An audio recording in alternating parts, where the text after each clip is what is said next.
संजय के घर बाला साहेब का रोज का आना जाना था। उसने सोचा इस दोस्ती को रिश्तेदारी में बदल दिया जाए और एक दिन बाला साहेब खुशियों की सौगात लेकर पहुंच गया संजय के दरवाजे पर क्या सच में ये दस्तक खुशियों की थी या फिर ये दस्तक थी आने वाली तबाही और बर्बादी की? उसने बताया कि आपके लड़के के लिए मेरे पास रिश्ता है, वो आपके लड़के के लिए ठीक होगी। शादी की तैयारी भी उसी ने की थी। बड़ी ही धूमधाम से संजय की शादी हो गई। क्या बाला कोई साजिश रच रहा था?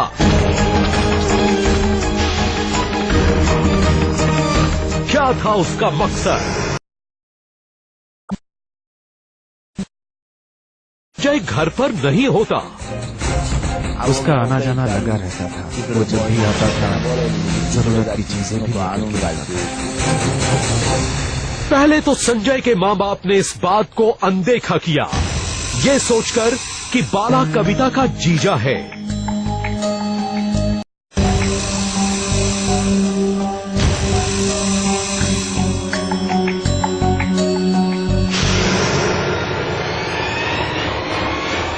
लेकिन जब घर की बहू घर के कामकाज से अपना ध्यान हटाने लगी और जब संजय के माता पिता को समाज में बेइज्जती का डर सताने लगा तो उन्होंने ये बात को लग रहा है।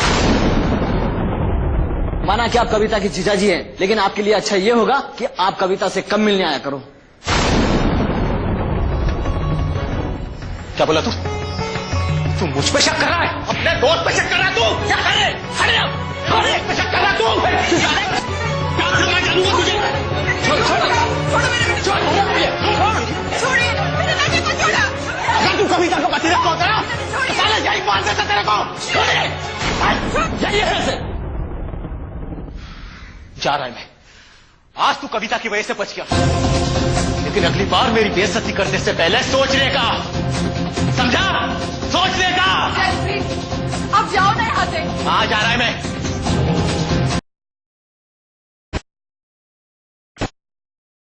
खुशियां छाई थी। संजय और बाला भी अपना पुराना झगड़ा भूल गए थे। दो दोस्त कहीं दूर अकेले बैठ बातें करते बड़े खुश थे। शायद दोनों को ही अपने पुराने दोस्ती के दिन याद आ रहे थे।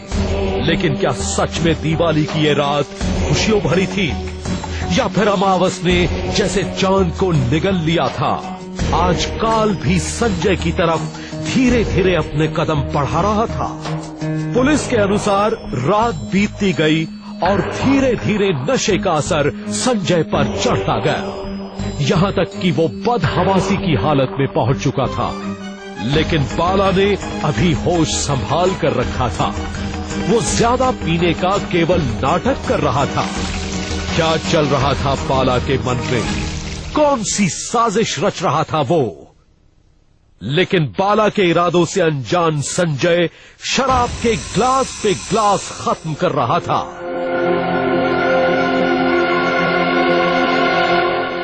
संजय बाबू, बोलो वाला। आज अपने को तेरे से एक बात करने का है। बोल वाला बोल। तो हमारे भाव आए भाव। कुछ भी कहो, पर तेरी बीवी जो है ना, एकदम माल है रे माल। क्या बोला बे?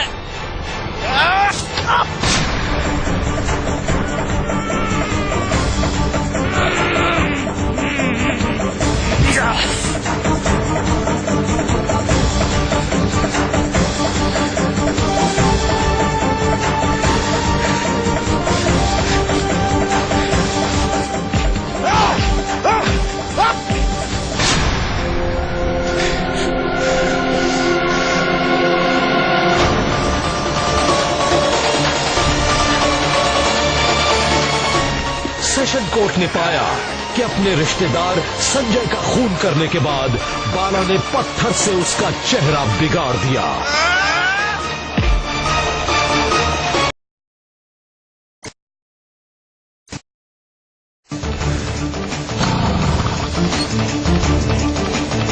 सेशन कोर्ट ने पाया कि एक जगह रुककर बाला ने सबूत मिटाने के लिए वो कपड़े भी फेंक दिए।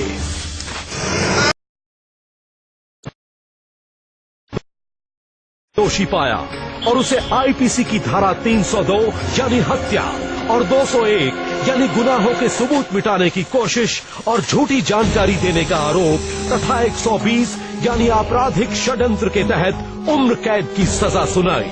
बाला को उम्र कैद की सजा तो हो गई, लेकिन उसे उम्र कैद में गंवाना गवारा नहीं था। इसीलिए उसने रच डाली एक शातिर योजना।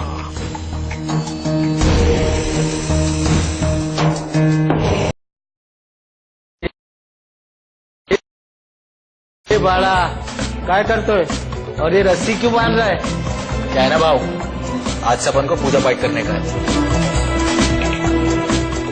ऐसा सोच के मैं अपने रहने का हिस्सा अलग कर रहा है, ताकि अभी आप लोगों को मेरी पूजा से तकलीफ ना हो। जेल में पूजा करेगा पुजारी।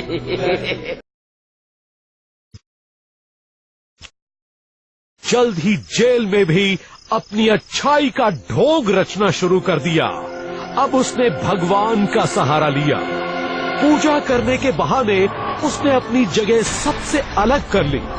साष्टांग नमन हे मांझे गौरी पुत्र विनायका। और फिर शुरू हुआ बाला का असली खेल। रात होते ही धीरे धीरे बाला सलाखें काटनी शुरू करता और उसकी आवाज दबाने के लिए वो जोर जोर से मंत्रों का पाठ करता।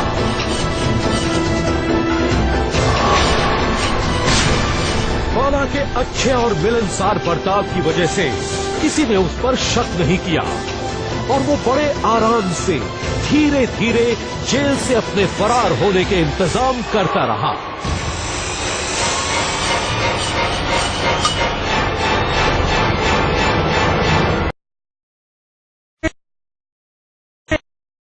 एक महीने के बाद वो रात भी आई जिसका बाला को बेसब्री से इंतजार था।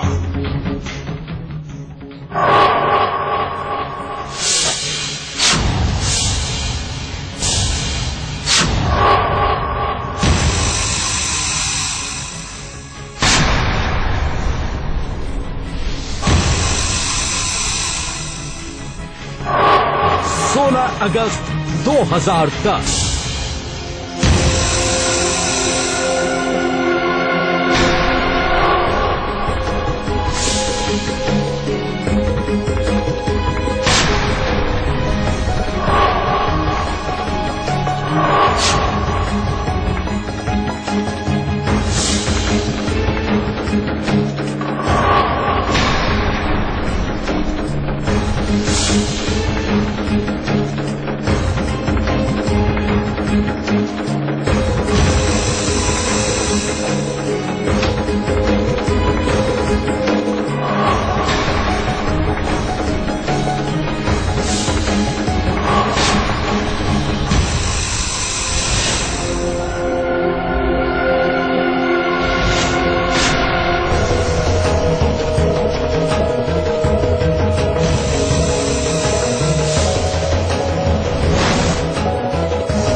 क्या है? नाम क्या है? चौधरी।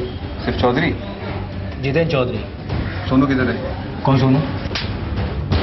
कहाँ है सोनू? वो कोने पे जो चाय की दुकान है वो वहाँ गया है। कब गया यहाँ से? बस अभी 10 मिनट पहले। चल पहचान उसे।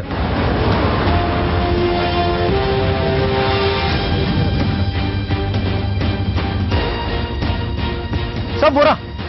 हाँ सर। कि ये गाड़ी किसके लिए मंगवाई गई थी, उस आदमी का नाम क्या है, जरा चेक करके बताओ।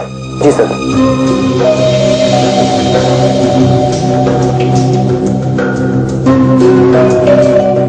10 तारीख को नहीं सर, सर 10 तारीख को तो कोई भी कार नहीं मंगवाई सर। ये देखिए आखिरी बुकिंग 8 तारीख की और 302 नंबर में जो गेस्ट ठहरे हुए हैं उनके लिए गाड़ी मंगवाई थी। क्या तुमने मंगवाई थी? नहीं, 10 तारीख को तो मैं यहाँ था ही नहीं। दोनों मिस्टर, 10 तारीख को यहाँ से किसी ने फोन किया था और A to Z कंपनी ने यहाँ पे गाड़ी भेजी थी। क्या गड़बड़ है मालूम नहीं, मगर पता करो और बताओ हमें 10 तारीख को ये कार किसने मंगवाई थी? सर हमारा यकीन कीजिए सर हम लोगों में से किसी ने फोन नहीं किया। सर ये भी तो हो सकता है कि ये फोन यहाँ से ना किया गया और फोन करने वाला अच्छी तरह से जानता था कि होटल का नाम लेने से गाड़ी आसानी से मिल जाएगी। सचिन वो जो कोई भी है किसी होटल का है। सर एक मिनट सर याद आया, उस दिन A2Z कंपनी के ड्राइवर को मैंने होटल में आते हुए देखा था, लेकिन महेश ने उसे बाहर ही रोक दिया। महेश? कौन है ये महेश? महेश इसी होटल में काम करता है, पहले ट्रेवल डेस्क पे हमारे साथ ही था। इसका मतलब ये सारे के सारे नंबर उसके पास होंगे और वो कभी भी आसानी से गाड़ी बुक करवा सकता है। जी सर। जो महेश है कहाँ?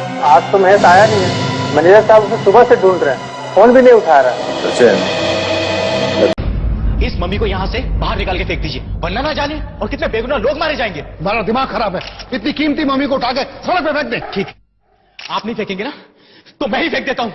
रुक जाओ, मैं कहता हूँ रुक जाओ, हाथ नहीं लगाना उसको, रुक जाओ। सिक्योरिटी।